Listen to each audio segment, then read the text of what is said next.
everybody. Welcome to a special edition of The Art and the Artist, live from Phase A Gallery, downtown Los Angeles. I am here with curator Grace Kim. Hi. Thank you so much for taking the time to talk to me. Well, thank you so much, Philip. I've got a lot of questions for you. I told you that being a curator is something I aspire to be, and this beautiful show that you've curated, I got to come to the opening and experience everything. So I'm happy that you enjoyed it. So the first question I have is, what sort of inspired you, like, on this journey, this passion for art? Was it always something you were interested in? Okay, so my background is, my mom she loves art. Okay. So she didn't study art, but when I was little, she always draw me a doll. Okay. In drawing with a pencil. And I loved it. Yeah. She always draw in Korean costume doll, female, either backside or the side or the front. Okay. And from that point, I said, oh my God, I love to draw. Yeah. I wanted to draw like that. So my mom starting to going to kind of lesson for herself because she loves art too. So I've been seeing all my life that my mom paints and drawing. Okay. So I ended up going to art school. So I studied fine art, studio art, painting. Okay. And after I graduate, you can make a living out of doing art. Yeah. So I went to other side of the business. Okay. And I got married early, and my dream is owning a gallery. Okay. So I did for a few years, and then I had to close that down. Okay. And that I became a curator since then. And I love to see all different aspects of artists, their work, their style. My job is, curating their work to look the best. Okay. Okay. I don't know if I answered your question. No, that's good. Yeah. No, you answered a few of them. No, a few of most. Okay. That's perfect. No, that's good. Okay. Okay. So then, all right. So when you had your gallery, so first you're an artist, then you own a gallery. So that's when you started curating, once you got your own gallery. Okay. Right. Did you have maybe a mentor or someone that kind of guided you to how you should curate, or maybe give you some tips on how things should go? It's a self-taught for me. Okay. So when I realized I don't have that much talent and drawing or painting. I loved it. Yeah. I love to see. I love to go to the gallery. Yeah. I love to go to the museum. But I never was good at myself. Okay. So I said, when I go to the museum, I inspire their work. Okay. And when I go to artist studio, even they're emerging artists, I get inspired, and I wanted to do something with their work. Since my work is not that good, I wanted to show a world their work, because it's so nice and so amazing. So, when I own a gallery, it's not that the owner, I'm curating, I'm promoting the artist. Yes. That's my job. Yeah. I wanted to promote my, my artist. That's how. Yeah. Okay, yeah, because that's kind of the same boat I am. I'm not an artist. I can't really draw or paint. Right. But for me, it's the same thing. Right. I come like shows like this or museums, and I see all of this great art, and I think, okay, I could do something like this. Exactly. Yeah. And promotion too. I think and it's sort of the reason why I started the show. It's, if I could get more people to find just new artists, emerging artists, then I feel like I've done something. Right, exactly. Yeah. And when they're doing well, and when they're, when the viewer comes and they appreciate their art, that makes me happy. Yeah. So I keep doing it. Yeah, that's great. That's awesome. Okay, so when you had the first showing at your gallery, were there any nerves? I mean, because you've been around art your whole life. I'd imagine that you already had kind of an idea in the beginning how things were going to go. Right.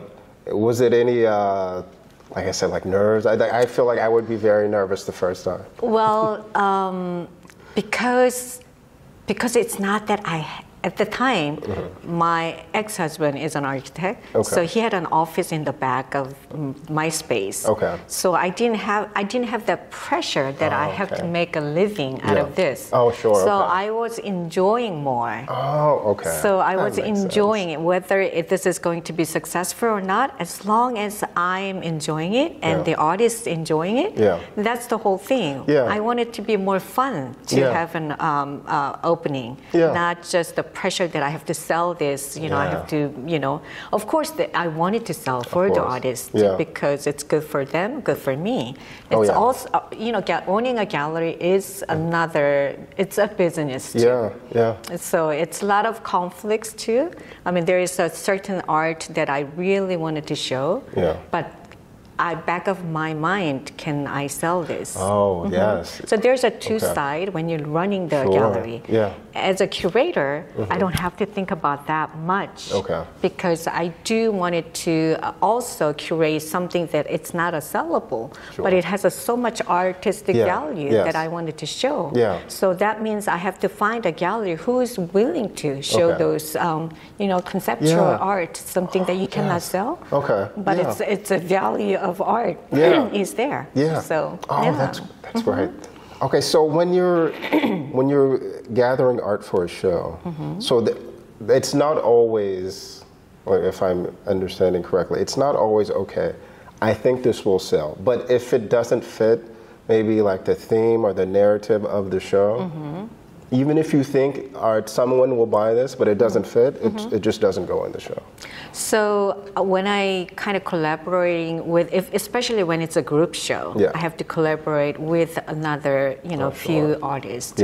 So when I doing the group show, I think about the one main artist first. Because that's the kind of main. Then I go and then I select all the other that it will go together from that point. If I think about all the individual 5 or 7 artists, then it's so hard. So you have to think about one main artist that you're thinking, and then you go from there, and then you select.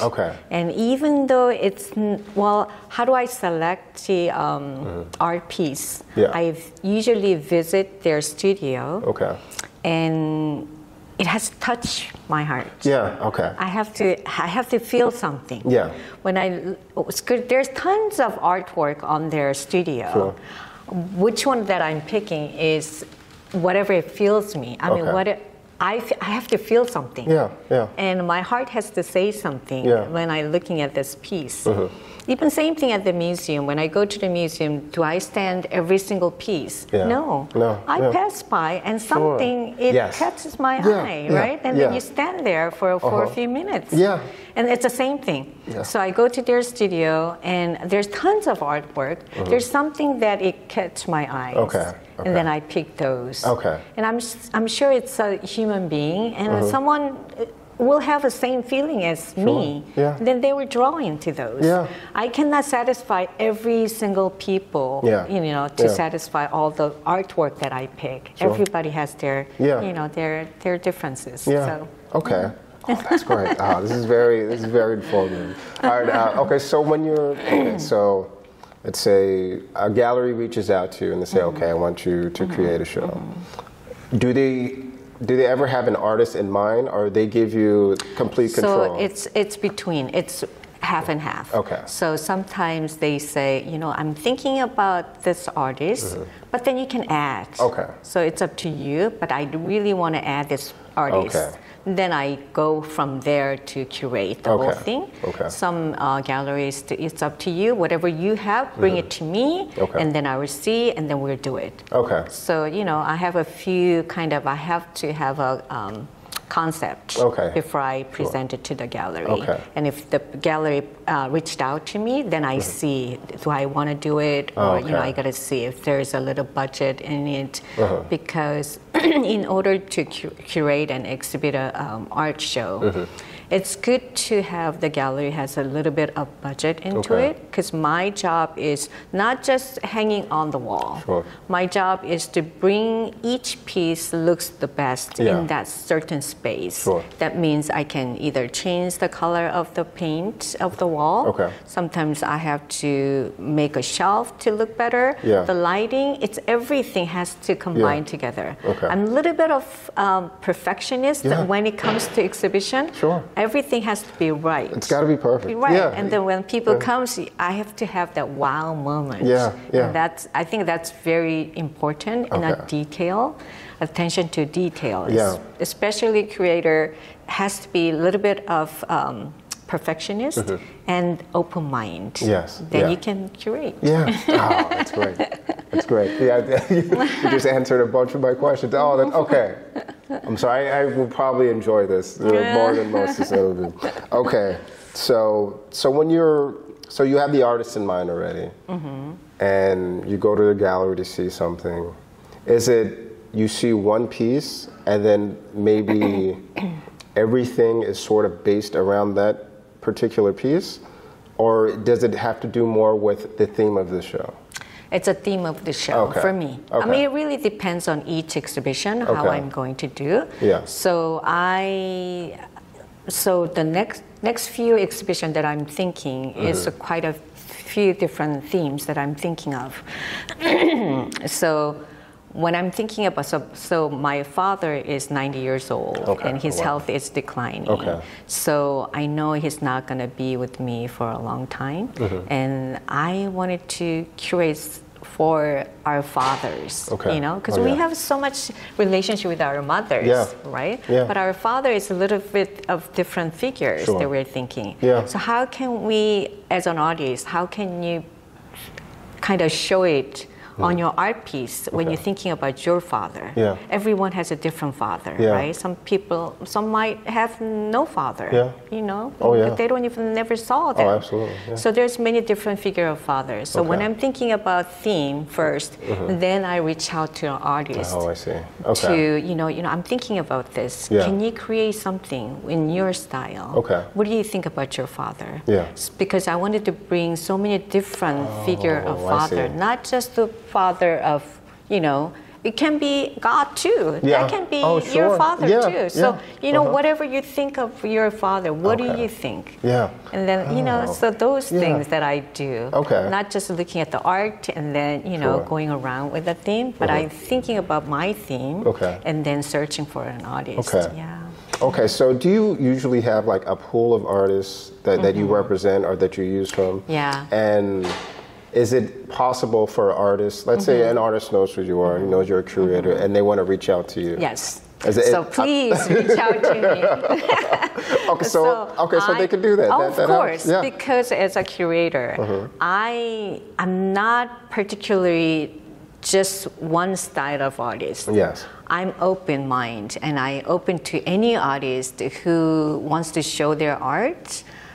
Contact me because I have so many themes that it's in my head. Yeah. When you send me and when I see your artwork, oh my God, I can put this art in some, you know, my future exhibition. Yeah. So always, as a curator, as an artist, we have a great relationships together. So we connect, right, artists? Yes. Because you know what, some of the artists I've interviewed and some of the artists that you know I just meet, you know, from around.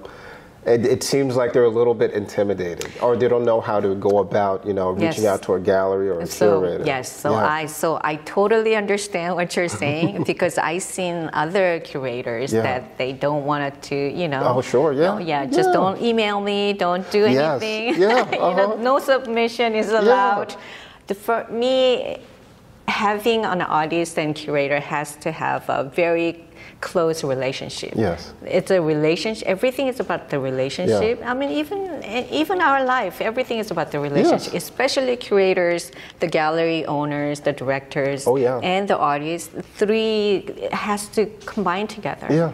And I'm very open, and I not judging any Sure. of the work, because it's, when they create it, Yeah. they spend their time Yes. and their thoughts, Yeah. and, so it is important for me to Yeah. get your work, and I will try my best to fit any of the artists Yeah. in my future exhibition, if I can be Yeah. possible. Oh, that's Yeah. great. So you hear that, artist? Send your work. I think that's great because I would feel that as a curator. I mean, I'm not you in particular, but it would be more beneficial to see just a lot of art from different artists. Yeah. Yes, exactly. So my job is to show a viewer any art that you perform. If you bring it to me or any curator, the curator job is to make that piece to look the best. Yeah. Doesn't mean just that piece itself. Yeah. This piece itself may not be a perfect one. Yeah. But as a curator, I have to make this look perfect. Yes. That means I have to collaborate with some other materials too, which is, like I said, color paint, or collaborate with something that it can relate with this art to enhance this piece. Yeah. Okay. So when the viewer comes see, not just the piece itself, but around, whatever the whole thing, whole space looks the best. Yeah. That's my job. That's great. That is okay. All right. Yeah. That's. I said I too love much, this conversation. right? No. Please. No. This is great. Okay. All right. So, have you ever had an issue with, let's say, a gallery reaches out to you, and maybe they're not so accommodating? Have you ever had to turn down a job because you couldn't present the art how you wanted? So, before I became an independent curator, I was working for a gallery, right, as a full-time curator. So each gallery has their kind of missions too, right? So when I work at the gallery, I have to follow that trend. Okay. Sure. That means that I can't really open mind with another artist. So when the artists reach out to me, a lot of artists reach out to me, but I have to reject because their mission is different. I see. Because I only have to select certain artists who fits in their missions. Okay, sure. So it was hard for me because some art is so good, so great, but I can't do anything. Okay. So I'm much happier and doing my freelancer because I get to do all the artists. I just have to look for the gallery that it fits. And that's my job. Okay. Oh, that's great. That's right. Yeah. There's freedom. I mean. Yes. Okay. Yes. It's a lot of freedom that I need. As a curator, we have to think very creativity and open-minded, and that's why I love right now. I love what I do now. That's great. Okay. So let's say like for this show, right? Lighting is great. Everything fills in the space perfectly the way it should be. Right. And you said before that you sometimes you might have to paint the walls, change the linings. Are galleries usually open to making accommodations? So that's a great question because it really depending on the gallery. Okay. So this particular gallery, the Phase A gallery, the director G allowed me to do whatever I want to do. Okay. And it's hard to find a gallery who does that. That means they trust me. When they trust me, then I can do it. When there's a trust, I can openly kind of use my creativity and use my talent to show it the best. When the gallery has a lot of restrictions, then I have to work, around that. So it's harder for me, not only me, to the artists too. So this time was the Phase A gallery provide us to use the space as we want. Even the gallery, even the artist, you can do whatever you want to do. So it was fun. It was a lot of fun, and it came out beautifully because we had much more freedom to do. So one of the artists, Agi Ray, he painted on the wall. So it's a mural that he did. So so thank you for the Phase A gallery. Oh, that's great. I saw, shout out Agi. I saw it as Instagram, but it was right. Yes. Okay. All right, yeah, we're getting through all of these pretty good. I'm not even looking at these. I have just so many questions. Okay, so when you, let's say, not for a group show like this, but for a solo show, is it usually just the accumulation of an artist's work, or maybe you have an idea of what the theme maybe should be, and have them make brand new work, or just select a couple old ones? Or so these days, having on a solo show is very hard because the solo show has to be a little bit more established artist. Okay. Because when we're having a solo show for emerging artists, then because as a group show, we have a lot of people can come because they're related, many different people. Solo show is one person show, and it has to look great. So, you know, a solo show is something that I have to be very careful to do it. But if they're established, that means they have years of experience. That means they have tons of work.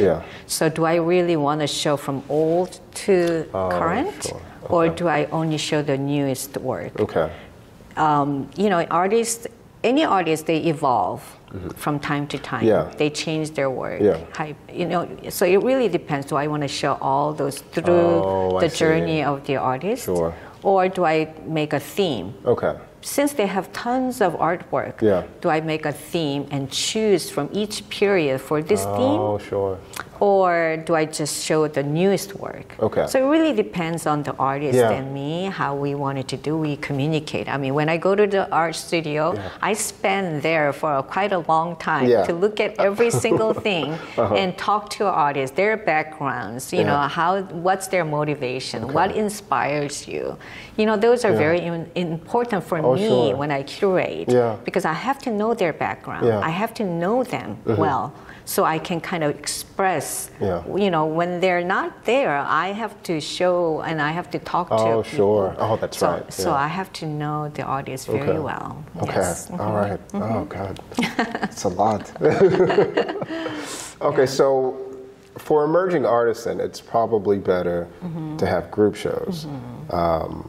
Now, all right, it might be a strange question. Go ahead. Okay, so let's say a gallery reaches out to you and they say, okay, I want you to curate the show. I want you to use some of these artists. Let's say artists you don't know. And then you meet these artists and you see their work and it's just nothing there. Do you ever have to, maybe, I don't know, maybe not turn down the job, but tell the gallery that I'm not sure I can make this work? So that's tough.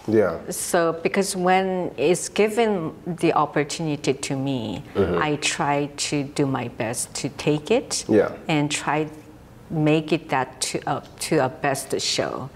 So it really, those things, it really depending on my talent, if I can bring that to, like I said, even though it's not a great work, can I make this to look great? How can I do that? That's my job to think. I have to research and I have to think. And even after a few days of thinking, if I still cannot do this, you know, no matter what, I cannot make these things to best, then, you know, I never turn it down. Maybe I'll pick just one piece rather than quite a few. Maybe at least out of those, there's a best piece that I wanted to work with. Maybe if the artist is okay with that, then that's good. So anything is possible. All right. I'm learning a lot.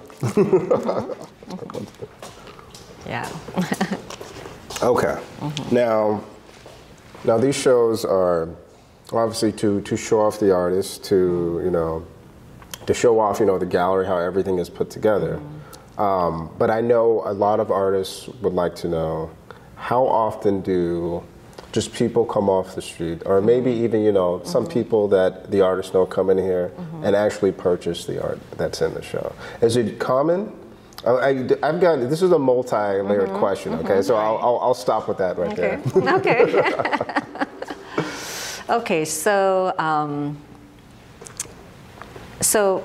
if it's a big gallery, it's a really well-known gallery, there is. It's a sales. Yeah. You know, so there is a sales team. Oh, okay. Too. Sure. If it's a big gallery, there is a separate sales team. Okay. That who has connections. Okay. The collectors. Yeah. You know, so they can reach out to the collectors, and they do sell differently. And so most of galleries who's not really high kind of financially well-off gallery, they are, you know, anybody is welcome. Yeah. And when they come, if I'm there, I'm not trying to sell a piece. I'm trying to help. Yeah. And I'm trying to make them understand the piece. Okay. So, you know, people comes in, and they look around, and they also stand in a certain piece in front of them, right? And I said, what do you feel? Yeah. What do you see? Yeah. And you start making a conversation, and what I tell them, it's not much of investing at those emerging artists at the time. I ask the viewers to see as, you know, you put your money and you spend and you buy an art piece. Yeah. It's kind of self-satisfaction. Yeah. You know, I bought this with my money. I didn't buy some other things, but I bought a fine art. Yeah. One original art from an artist. Yeah. When you hang that on your house and you see that every day, you know, and think about it, in the morning, cup of coffee, you're standing a piece that you bought. Yes. And you admire, and you're happy to look at it. You're happy to yourself. You're happy about the artist. You're happy about your piece. So whatever that makes you feel happy, you know, I recommend them to buy, whether it's $100 or $1,000 or $10,000. It's an invest to yourself rather than to a piece. It's investing yourself to make you happy. Every day you get to see this art.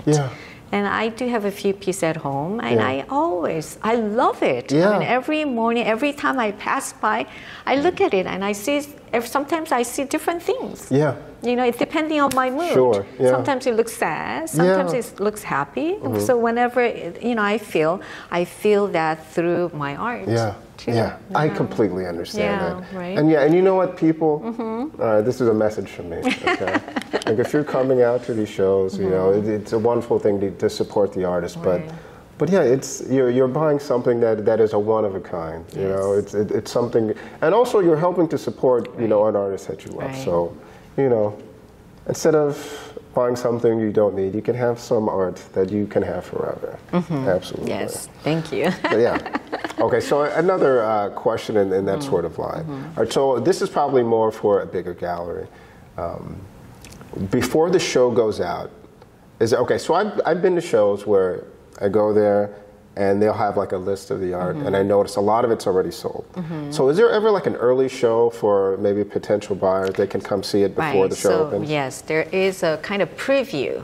So there's a VIP preview that it depending on the gallery. So some galleries, you know, this is going to sell out so fast. Then you do want it to show it to your VIP customers or collectors, because they are very loyal to your gallery. Then you want to show them first. So there is a preview night before actually opening to the public. Yes, there is something like that. Okay, that's good. Yeah, because I went to a show. I forget the name of the gallery, but the entire show was sold. Yes, I've seen quite a few. Yes. And I was always wondering, there must be some sort of yes, there is. Yes. They reach out their collectors first. If you think it's going to sell a lot, the gallery is usually connect to the collectors, their own collectors first. And then goes out to the public. All right. You know, I didn't even need these questions. We kind of went through everything already. Well, what did I have for that last question? I did for nothing. You know what? This is again, thank you so much for your time. Thank you, Philip. And I'll leave with this last question. Hold on, let me find the last question. You sort of already answered this question. But do you have any advice that you would give to an artist who's looking to start showing in galleries? Because like I said, I interview artists, a lot of them are a little bit intimidated. And, you know, just from all over the country, I mean, all over the world, really. But I guess I'm speaking more for people here in the States. And they don't know where to start. They have no idea if they have to meet the right people or if they can even reach out. But is there any advice you'd give to an emerging artist? Yeah, so to an artist, I don't say it's a successful artist, but if you wanted to get into a gallery, it's more like you have a talent and you have to have a passion. The artist who has a talent but without a passion, it's not going to be there. Yeah. So you got to have both talent and a passion. Yeah. So passion means whether the gallery says no submission in person, no nothing, sometimes it's good to, well, you know, there's a lot of tools these days. Yeah. Social media. Oh, yeah. Right? Instagram. Yeah. So I recently joined Instagram from July. Okay. But that really is something that I recommend artists to promote yourself, because I do look at your work through Instagram. Yeah. I do. Yeah. Rather than going out, I mean, of course, I have to see in person before I do anything. But then first thing that I look at your Instagram. Yeah. Yeah. Because, you know, you gotta promote yourself. That means your Instagram has to look great. Doesn't mean that all the other gadgets, but then your work, whatever you're producing, you can videotape, you can do so many ways to show your work, your studio, who you are, through the Instagram. Yeah. That's the first thing that I see. Okay. And then for the gallery, they also, because I worked as a, you know, I used to own a gallery, and I also worked for a gallery. What we do is we do search. Whenever you do submission to the gallery, we do look at it. Oh, okay. We do. It's not that we don't open up your, you know, the emails. We do open up and we do look at it, and we put a folder for an artist. Yeah. Maybe not this show, but in the future, if its work is good in the future, we put it on the folder. Okay. And then someday they will reach out to you. But it's okay to ask, have you seen my work? Yeah. You know, I send it, you know, this is my new work. So constantly, I, you know, for me, one of the artists here, actually, he reached out to me through Instagram quite a few times. Yeah. And then I get to look at his Instagram more than anybody else. Then I said, why not? Yeah. You know, like, so let me see in person. Yeah. So bring it up. And then I saw it, and I said it's great. Yeah. So you know, so you gotta kind of persistent. Yeah. Even to the gallery, if you wanted to show your work in certain gallery, pick the right one for you at the beginning. Okay. You know, because you are emerging artist, you don't want to go way too high gallery where they don't even look at your work. Yeah. You gotta go start with the gallery that it's open to. So you gotta pick the right gallery, and then you know they said no submission in person, then don't do it. But then send them an email. And after 2 weeks, you know, send them another email. You know, I sent this. Have you look at it? Yeah. And this is new work that I didn't include it before. So you know, just keep on sending to them because they do open. Yeah. You know, any submission they do. Yeah, persistent is very important. Okay. Yes. All right. Wonderful. Okay. Well, thank you so much for your time. Thank you, Philip. Grace. Thank you for this Saturday, lovely outside. Yeah, it is. So enjoy your day. Yeah. Thank you. Same to you. Thank you. All right, everybody. Bye. Thanks.